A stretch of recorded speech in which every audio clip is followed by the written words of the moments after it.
Hi, I'm Nick from MooBoo Home. If you're watching this video, then you've bought one of our bespoke chandeliers or one off the shelf. In any case, when you receive it, I'm going to take you through what's in the box and how to install it. So, first of all, you will obviously have your wooden beam chandelier in the box. Now, this will have been made specifically for your space. All of the measurements, the colour choices, the lengths of cables, the pattern of the bulb holders, that's all being done for you, and we will have checked with you beforehand all of those measurements to make sure that they were okay. Now, when you open the box, you will find your chandelier, and inside the box will also be two ceiling hooks, a ceiling cap. Now this will replace, if you already have one there, probably a white pendant or white ceiling cap, or if you're taking down an old lighting fixture, you'll be able to pop this onto the ceiling, and this is where your mains cable will travel up and securely attach to the ceiling, and where you'll be wiring into your mains. There'll be two lengths of chain. Now the chain itself is designed to hang in a V shape. So there will be an odd number of chain. This will hang from the ceiling hook and then spread out in a V across your fixture into the hooks in the top of the fixture. Some people sometimes worry, they open the box and go, oh, there's not 4 pieces of chain. Don't worry, you're not supposed to have 4, you're only supposed to have 2. And the reason for that is, of that one single piece of chain in the centre, your chain will then hang nice and evenly. If we were placing 2 pieces of chain, 2 links, onto a hook, you can end up with an overlap and it could sit slightly unevenly. This chain has a safe working load of 25 kilos. If your fixture is heavier than that, then we will have provided you with appropriate fixings and chain sizes for your fixture. Also in the box will be 4 of these hooks. Now, we found recently that this is the most likely thing to be slightly damaged in transit. So when you receive your fixture, they won't be screwed in. So here's one I made earlier. This fixture has all 4 ready screwed in. Now there will be holes across the top of your fixture, and we will have measured these to your specifications, and usually at increments of 40 centimetres apart. And that's because mostly joists in houses are 40 centimetres apart. You may though have had noggins fitted in your space, or the size of the timber might not quite work out with those measurements, but we will have discussed this beforehand and the holes will be in place, and all you do is screw these into the top of your fixture. Once it starts to get a little bit tricky and a little bit tough, you can take a screwdriver, pop it through the loop, and just give it a wind in. Make sure that they are all equally sunk into the timber, just to keep it level. Now, if you do have any leveling issues, these guys are actually a really good way of sorting that out. By either screwing one in a little bit further or unscrewing it, you can sort out any kind of discrepancies in the level, because sometimes the timber is a little bit wavy because it's reclaimed. And even though if you put a spirit level on the top of it, it might look perfect, but to the eye, it might look slightly odd. And we think that it's always best to do these things by eye. So here is where you've got a little bit of adjustability. So in the box as well is your paperwork. So this piece here will have a list of the components across the top of it and what you've received. And at the bottom, it will show when it was tested, that it's got a tamper seal fitted to the top of the junction box, the weight of the fixture, and whether the components have been signed off or in the box. And here is some written instructions as well of how to install. This piece of paper here shows you your energy rating. Now the fixtures don't have an energy rating of themselves. That's why there's a box around the side showing an image of a bulb, because it depends on which light bulbs or lamps you fit into the lamp holders. We would always recommend using LED bulbs. Make sure on the side of the box that they are dimmable if you're going to be using a dimmer switch. Again, these fixtures are dimmable only if you use dimmable bulbs. If you don't use dimmable bulbs, it won't dim. So it's all about what you put in. So check the side of the box. It will tell you if the bulb is dimmable. We stock a huge range of Calex light bulbs, their entire decorative range, and you can also come back to us for spares or replacements in years to come. Also on this piece of paper, it tells you about the junction box itself and some more information on how to install it, a wiring plan so that you understand the colours of the cables, a little bit about safety and our company information, as well as the UK ECA conformity marking. Please don't throw it in the bin. I hope you won't anyway, but at the end of its life, which should be many years, it should be recycled, and that it's for indoor use only. The little house symbol is for indoor use only. If you want to use a fixture of ours outdoors, we can make them outdoors worthy for you, and that's just by using a different type of junction box and a different type of lamp holder that is rated for outdoor use and is weatherproof. So there you have it. What we've done now is we have screwed the screws into the top of the fixture once we've unwrapped. Measure out and screw into the ceiling your hooks. Now also in the box you will find 6 appropriate screws. These have been plated the same colours as your hooks and ceiling cap. Now these are 2-inch wood screws. These should be perfectly sufficient for going into a joist with normal plasterboard ceiling. If you have lath and plaster, or you have a gap between your plasterboard and your joist, you may need to use something longer. If you can find that out before installation, that would be great. We can spray up some longer, more appropriate screws for your ceiling. If you have, by the way, any kind of concrete ceiling behind your plasterboard, it may be necessary to take away some of the plasterboard, have some timber noggings fitted, replace the plasterboard and then screw into that. Please do talk to a qualified builder about doing something like that, just to make sure that you're fixing into the correct surface.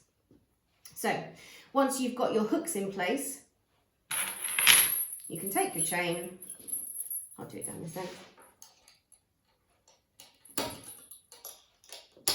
clip it onto your fixture, find the central point, and onto the hook it goes. Now we will have checked with you beforehand how far you would like the timber from the ceiling, so we will have sent you an appropriate amount of chain, and that distance won't be necessarily the length of a chain, but it'll be the distance between the top of the fixture and the hook. So the chain again may feel short, but if you were to measure that distance, it will be right. We oftentimes as well send you a little bit more chain than you need and a little bit more mains cable than you need. That's to make sure that you've got some flexibility, because once it's in your home, you may think to yourself, oh gosh, I'd quite like that a little bit lower. So no problem. Then if you want it a little bit higher, just simply adapt the chain links that you hook onto, and you can leave excess chain sitting on the top of the fixture. If you don't want to do that, a mini hacksaw will easily cut out any links.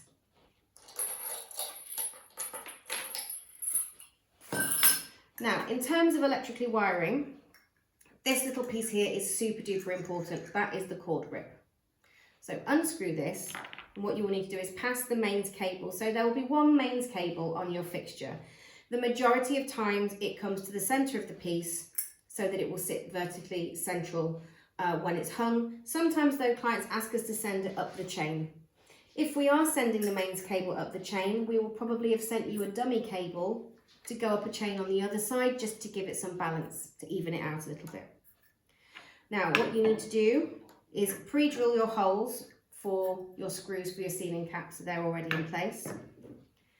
Take the little cap, slide it over your mains cable, then the plastic insert goes over, then your cable pops through there, and you're ready to wire. There is also an earth on the back of this ceiling cap, just for an extra level of protection. Then, to make this easy, what you can do is just pop the little plastic insert in there and lightly screw up the cord grip. And for now, that will just hold everything together for you while you're up your ladder and you're fitting it. So it's really important that you turn off the power before you go touching anything electrical in your house. I know this sounds really obvious, but still got to tell you to do that. So go to your RCD unit and locate your downstairs or upstairs lighting circuit. A good way of making sure that you've had it turned off is by switching the existing light fitting on in the room, checking that it's on, going to your consumer unit, turning off the RCD, going back, and if it's off, then you know the power's off. Perhaps give the light switch another couple of flicks just to make sure. You can also get voltage tester pens from B&Q. They're about a tenner, and it's a pen that you can hold up to a live wire, and if there's a current running through it, it will glow red. But to be honest, using the existing light fittings or any light fittings in the room or in the downstairs lighting circuit as a marker for whether it's on or off is going to be sufficient. Whatever you take down before you unwire it, I take a picture of it, just to make sure that you're putting everything back in the right place. Now you may have something called Wago connectors in there. And these are screwless junction boxes. You lift up the flap, you insert the cable into the flap, and then you snap it down. Easy peasy lemon squeezy. There may be a chock block or a junction box of some form already in there. Now where you've taken away your live, your neutral and your earth from that chock block, you can simply replace it with the live, neutral and 2 earths from this. That's the simplest way of doing it. If, however, at any point you have any concerns or you're just not sure, please do consult an electrician or qualified builder to make sure that you have got it right. So once you've located the correct slots to pop in your wires, make sure they're nice and secure. So any screws that are in there need to be really, really tight. Go as tight as you can and then try and turn an extra half a go, just to make sure that they can't be pulled out. And then once this is fixed to the ceiling, your ceiling cap is fixed to the ceiling with your screws, you can then do your final tighten on your mains cable. Now, I'm not fond of when it's left like this. It looks a little bit messy, it's kind of loopy. So you can just pull it up through the top before you screw it in place. And then once it's screwed in place, you can give it a little shove from below and then tighten that cord grip. So the cord grip's doing 2 things here. 1, it's making this mains cable nice and straight and neat and pleasing to the eye. 2, it's another level of safety, and what that is doing is preventing the cables from being pulled out of the ceiling, which could potentially cause all sorts of issues. So it needs to be really nice and tight to make sure that that cable can't be yanked. So a common problem with these light fittings could be that you pop a bulb in and it doesn't work. That's normally because you haven't quite tightened it into the lamp holder as far as it would go. Some people can feel a little bit funny about it. They don't want to go too far because they don't want to break the glass or they don't want to cause a problem inside the lamp holder. Basically, you just need to keep screwing until it won't go any further. You don't need to be super butch about it. You do still need to be careful, but you need to make sure that you're making a good connection inside the lamp holder. So make sure that it is unplugged or switched off at the wall, and then screw in bulb by bulb. Now, just going that far, I'm not lit. Now, at the moment, I am actually plugged into power, so I can show you at the point that it will light when we screw in. But you can see as I keep going, there we've got a lovely firm connection. It's not coming loose, and we've got a lovely glow coming from the light bulb. Sometimes if you don't quite make the connection properly, it might flicker. And that can also cause the bulb to blow. So it's better to make sure that you are fully tightened in, then you can make sure you've got a secure connection and then all of your bulbs will light.